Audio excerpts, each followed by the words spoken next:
दोस्तों, स्वागत है आप सभी का आपके अपने YouTube चैनल फ्री ऑनलाइन पढ़ाई में। तो इस वीडियो में हम बात करने वाले हैं प्री बोर्ड परीक्षा 2025-26 जो हमारे एग्ज़ाम अभी जारी हो रहे हैं, जो क्लास 12 और विषय हिंदी का हमारा पेपर रहने वाला है। इसमें आपके लिए पूर्णांक 80 रहने वाला है। तो इसमें आपके लिए प्रश्न क्रमांक 1 से 23 तक के सभी कंप्लीट सॉल्यूशन आपको इस वीडियो के माध्यम से उपलब्ध कराया जाएगा, जिससे आपका जो कल पेपर होने वाला है अर्थात 7 जनवरी को, तो उसमें आपके लिए कम से कम 70 से 80% हेल्प देखने को मिलेगी। क्योंकि आप यदि आधा पेपर भी देख कर जाते हैं तो आप जो है फुल में से फुल मार्क्स लाने की प्रयास एक बार कर सकते हैं। तो इस वीडियो में हम आपके लिए बहुत ही सिंपल क्वेश्चंस और ट्रिक के साथ आपको सॉल्यूशन बताने वाले हैं, तो बने रहिए वीडियो के साथ। चलिए शुरू करते हैं। तो इस प्रकार से आपके लिए ये क्वेश्चंस यहाँ पर दिए गए हैं। तो पहला क्वेश्चन है हमारा ऑब्जेक्टिव टाइप क्वेश्चन। पहले हल करेंगे कि हरिवंशराय बच्चन की 10 खंडों में प्रकाशित रचना है, तो हमारी जो कौन सी रचना है, तो इस प्रकार से हमारी हो जाएगी बच्चन ग्रंथावली। इसके बाद दूसरा है कि श्रृंगार शांत एवं करुण रस में विशेष रूप से पाया जाता है, तो क्या पाया जाता है, ध्यान रखना कि शांत श्रृंगार एवं करुण रस में विशेष रूप से पाया जाता है, तो वो पाया जाता है उसमें माधुर्य गुण। क्या पाया जाता है, माधुर्य गुण। इसके बाद है तीसरा, प्रयाग महिला विद्यापीठ की स्थापना की थी, तो किसने की थी, जो की थी महादेवी वर्मा ने। इसके बाद है चौथा, शब्द युग्म के प्रकार हैं, तो शब्द युग्म के जो हमारे प्रकार हैं वो कितने हैं, 6 हैं। कितने हैं, 6।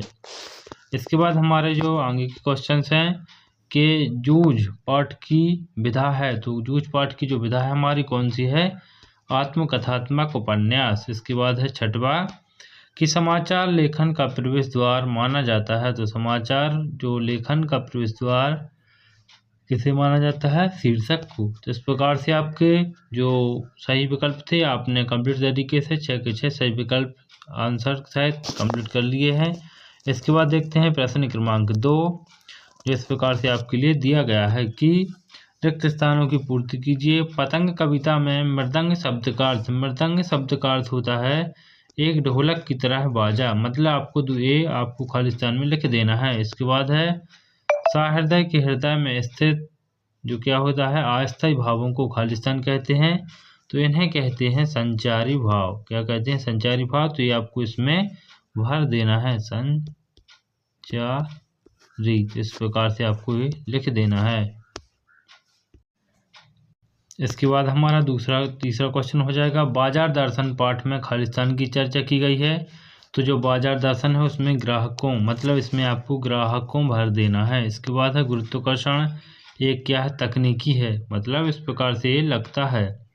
इसके बाद यशोधर बाबू का तीसरा बेटा स्कॉलरशिप लेकर खालिस्तान चला गया, तो अमेरिका चला गया।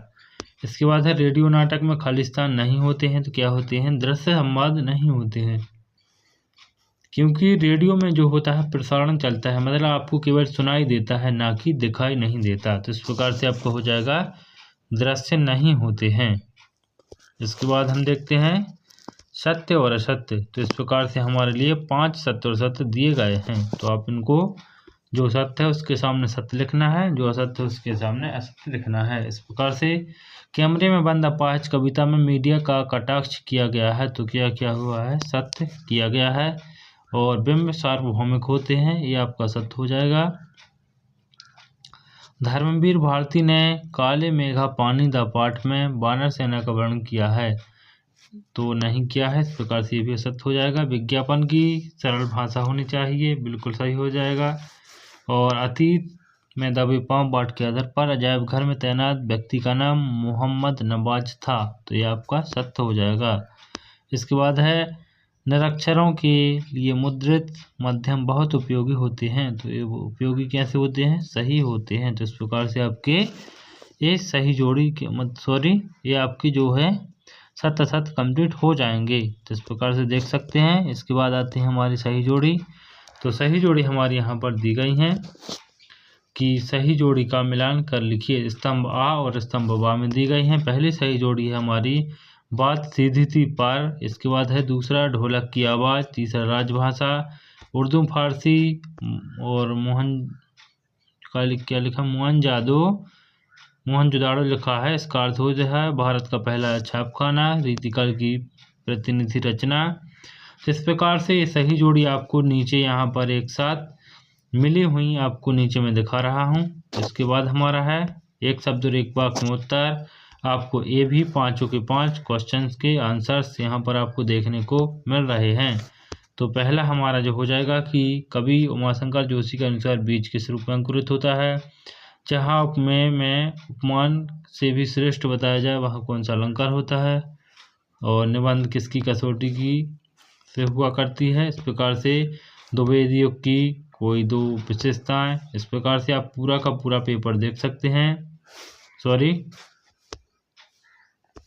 इस प्रकार से आपके लिए यहाँ पर दिया गया है कि जो दिन जल्दी जल्दी ढलता है, कविता में पक्षी तो लौटने को विफल परंतु कभी उत्साह नहीं होता, ऐसा क्यों। छोटा मेरा खेत कविता के आधार पर काव्य रचना के संदर्भ में।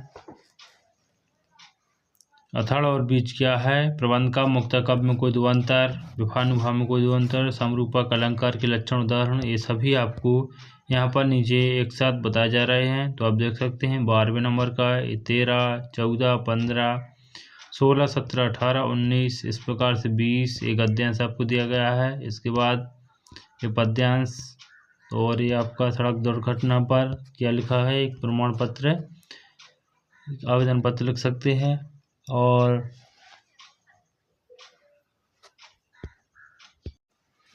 छात्रावास में रहकर अपनी पढ़ाई की संतोषजनक जानकारी देते हुए पिताजी को एक पत्र लिख सकते हैं। इस प्रकार से आपके लिए ये निम्नलिखित में से किसी एक विषय पर रूपरेखा है तो आपको निबंध लिखना है। या तो विद्यार्थी जीवन में रूलों का महत्व, वृक्षारोपण, मानव जीवन में कंप्यूटर, पुस्तकालय का महत्व और चंद्रयान 3 भारत की एक बड़ी उपलब्धि।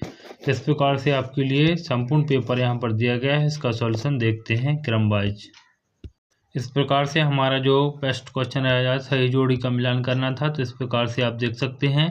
इसका संपूर्ण जो है स्क्रीनशॉट ले लीजिए। इसकी जो हमारी सही जोड़ी थी, बात सीधी थी पर कोई दूसरा नहीं था, और ढोलक की आवाज़ गाँव में इससे मिला देनी है। राजभाषा का सरकारी कामकाज की भाषा, उर्दू फारसी छंद रुबाइया हो जाएगा। मुहावरे दांतों का अर्थ मुर्दों का टीला, और भारत का पहला जो बिहार में था, और नाटक प्रतिनिधि रचना सत्यवना शोक का काम। इस प्रकार से आपकी जो संपूर्ण सही जोड़ी थी वहाँ आपको मिलाकर एक साथ दी हुई हैं, तो आप इसका स्क्रीनशॉट ले सकते हैं। इसके बाद एक शब्द एक वाक्य में उत्तर, तो आप देख सकते हैं पहले का हमारा हो जाएगा संभावना के रूप में अंकुरित होता है, और यहाँ पर होता है व्यतिरेक अलंकार।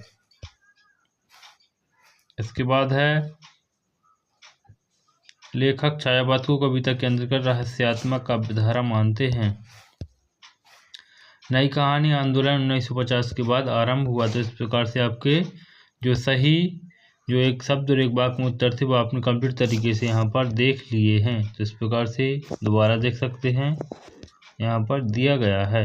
इसके बाद हमारे जो कुछ रह गए थे, 5वां हमारा हो जाएगा शब्दों के सार्थक समूह को वाक्य कहते हैं, और 6वां यशोधर बाबू सचिवालय में उच्च पद पर कर रहे थे, और 7वां घटनाक्रम को किसी खबर में सीधे प्रसारण को फ्लैक्स क्या कहलाता है, फ्लैश न्यूज कहते हैं। इस प्रकार से आपके कंप्लीट तरीके से यहाँ पर एक शब्द एक वाक्य उत्तर हो चुके हैं। इसके बाद हमारा 6वें नंबर का क्वेश्चन था कि द्विवेदी योगीन काव्य की दो विशेषताएं।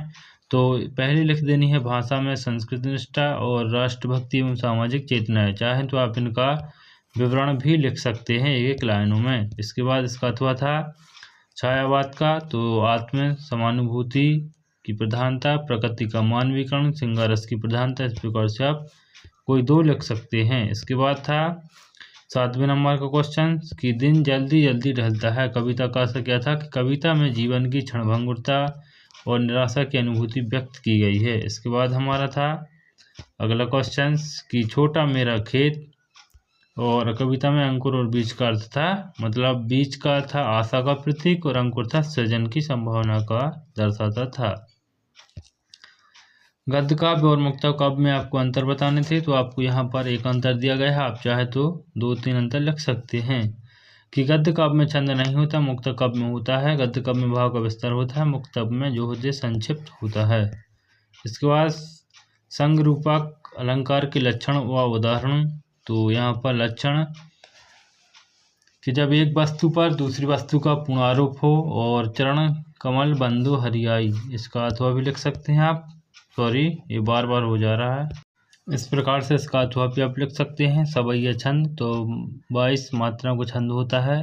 तुलसीदास की रचना कोई भी लिख सकते हैं। इसके बाद हमारा हिंदी निबंध के विकास की काल विभाजन, तो हिंदी निबंध का विकास 3 काल में विभाजित किया गया है। प्रारंभिक काल, विकास काल, आधुनिक काल, इन तीनों के बारे में आपको विवरण देना है। इसके बाद इसका अथवा था और ये आपने देख लिया है।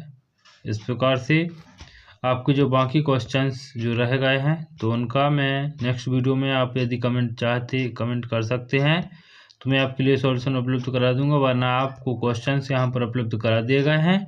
आप अपनी बुक में से ढूंढ करके उनके अच्छे से क्वेश्चन जो विधिवत वहाँ पर दिए गए हैं तो आप बुक्स में से देख कर लिख सकते हैं। तो इस वीडियो को देखने के लिए धन्यवाद। मिलते हैं नेक्स्ट वीडियो में, तब तक के लिए आप अपने पेपर को अच्छे से कवर करिए। धन्यवाद।